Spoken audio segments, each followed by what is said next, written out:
Waiting on Saquon now that COVID's not an impediment for him playing. So Today's his first day really in the building with us. We'll let him see the trainers and see how that leads. We'll see if that's going to be available for practice or not. We really don't have anything leading into it until we kind of see him out there moving a little bit. So he's kind of in their hands right now.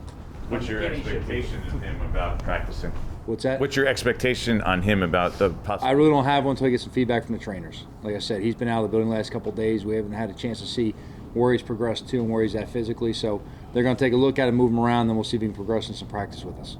For him, I would assume you need to see him practice in order to play, no? At this point. I'd say a guy who's been out for several weeks like that, yeah, we'd like to see him on the field, make sure that we can ensure how he's moving, that he can get out there and do things safely and stay on the field. In terms of like where he's at, our expectation, until they give me some information and feedback, it's all just guessing right now. McKinney should be good for Sunday? From all the information we have, Zay's in the building right now along with Saquon. So, I mean, look, the only positive we have that we're still kind of waiting in limbo on is Gary Brightwell. He still has a chance to clear as well. So he's been in the Zoom meetings to stay up to date on the game plan. How did Kenny hold up yesterday? He was doing a little more than he had been lately. Yeah, he had a decent day yesterday. He moved around with us a little bit more, between Wednesday and Thursday. We'll see how he comes out today. But he had a couple of decent days for us. How close do you think he is to game action? Being ready for game action, that's what I know he's mentally ready and prepared for it, so we'll just kind of see how he moves around today, see if we can open him up a little bit and see what we think we can get him on the field and keep him on the field. I know he's pushing to get out there. He's been very open about wanting to play, so we'll make sure that he's in position to play if we put him out there. Joe, last time, at least I saw Saquon, it was on TV and his ankle was about this big. I mean, do you know at least that the ankle is back to where it's not? You're referring to the Dallas game when it happened? Yeah, that's the last time I saw his ankle. That's been a significant amount of time. It's obviously gone down since then through treatment and just natural healing. They've done some different things with him as far as whatever treatment they can do. Right.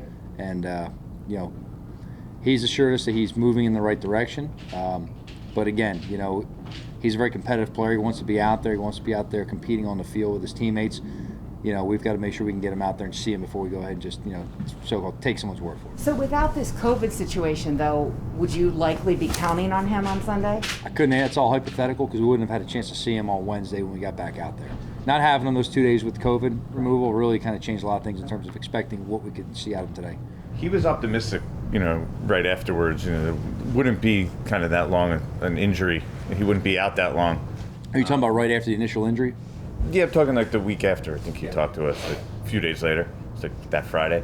How come it's maybe taken longer? Was there a setback, or has it taken a long time to take a while for the swelling to go down? I think it's a combination of things. Without going into the specifics of every injury, I'm always hesitant to give timetables on things because every injury is different. Everybody does respond different. So just by simply saying it's an ankle, sometimes that gives you an artificial timetable of maybe what somebody else went through. Everyone's body's different. You got to give him a chance to get out there and make sure he can play full speed when he does get out there. He's worked hard through. He's done everything that we've asked him to do. He's been with the medical team the entire time through. He's stayed involved in the meetings, whether it's here or through the Zoom the last couple of days. I don't have a whole lot of answers on you right now physically where he's at. I know he's continuously got better, and when he's able to get out there, we'll put him out there. Joe, the Browns officially the team announced that Odell Beckham got released. I'm curious what your thoughts are on him as a player from afar. I would say just official on any player until it officially hits the waiver wire. They're still on someone else's roster. We're not going to come out on any players who are on other teams' rosters. I'm not going to get hypotheticals on that right there. I appreciate the question. Just understand that's going to be the policy, always. Joe, what do you expect from the Raiders on Sunday? They're a well-coached team who plays at a high level. They play very balanced on offense. We expect them to come in here and try to establish a run, use a play-action pass. They're definitely an explosive downfield passing team. Carter does a great job of that, whether it's early downs or third down, especially when it's that third and call it that 4 to 6 range where you get a lot of man coverage. A lot of times you see Carr and he'll go ahead and stay away from all the traffic underneath with the mesh routes and all, and just take the one-on-one matchup outside. So we expect to see him push the ball down the field. Something he's done very well throughout his career. They're doing a very high level, right now. Really, the offense, it goes through a lot of the backs and tight ends. The receivers are big playmakers as well. Obviously you got to, Renfro and those guys on third down. You have to be aware of those guys. But really, those backs and tight ends with the early down runs, the screen game, the check downs, they do a very good job being balanced and staying, committed to taking the profit. And then when the shots come, they take them. Defensively, this team plays fast. I expect them to come in here, really try to get after the quarterback, try to penetrate and disrupt the run, make you one-dimensional. On the back end, it's play top down, make sure you check the ball down, then go rally and tackle you. And the kicking game, I always expect every time to play Richie, They're sound, they're aggressive. He looks to always have something up his sleeve. You got to understand with Richie, what's he looking at based on what you put on tape. You got to go in understanding, what gimmick or gadget he's going to look to make a play in the game, whether that's early, especially early on the road. It's been a history of his, but he's very aggressive when it gets going. In terms of their coverage units, they got big leg specialists. They like to move the ball around the kickoff team. That leads into a lot of, you playing more of a reactive motion where the ball's going to go.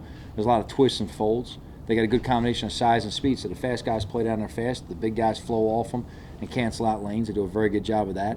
In terms of their rush game, they're very good on the field goal block and the punt rushes. Corey Littleton's a guy who really made his name in this league blocking kicks for the Rams. He's carried that over with the Raiders, where he's still been using that unit right there. So I'd say in terms of what we expect from them, we expect a team that's going to come here, play balanced in all three phases, and be situationally aware. There's probably going to be some sort of an emotional component for them given the week that they've had. Do you as a coach just have to discount all of that and just do what you just did, and that's focus on the X's and O's? Yeah, all we control is what we control. I don't know what it's going to be for them in terms of, in the locker room and that stuff. I couldn't answer that question. Right. In terms of us, it's our responsibility to get ready for what's going to happen on the field. Joe, with Kadarius' thumb, Yes. I know obviously he's practiced, I believe, with limited basis right this week. Did you guys have to do anything in terms of extra padding with the way that situation was, or is that something that you guys kind of took care of Monday night and he's okay? Like, does it still affect him? Obviously, he was out here yesterday. He was out here yesterday catching the ball well. Right. So there were some limited things with a number of players yesterday, kind of being on a short week. In terms of how he came out here and practice yesterday, he had a good day yesterday with us. Yeah. Joe, with the bye, you have the bye week. Go ahead, Jordan. Go ahead. You want to follow up on that? No, it's All right, not really a question. You go ahead. You have the bye week on the horizon, right? More so with Kenny and Saquon, probably than Kadarius. How do you sort of factor that into whether they're ready for this week, or whether you kind of, all right, maybe it's best for them long term and for you guys long term, say, all right, give them, basically another 2 weeks to get healthy and get ready for the second half? Yeah, to me, it always factors into are they medically ready to play in this game. Every game's important. So while there's a bye on the horizon, right now we're focused on the Raiders. So for all the players, it's can you get them healthy to the game where they can play, be productive, and stay on the field. So the bye week will take care of itself. We'll address that as it gets here. Just one more injury thing. We saw John Ross pop up with a quad yesterday. Did he get hurt in practice yesterday? It's a new thing. We haven't seen the quad with him. And no, nothing happened in practice. Again, this guy had some bumps and bruises coming out of the game. So he was out here yesterday moving around still.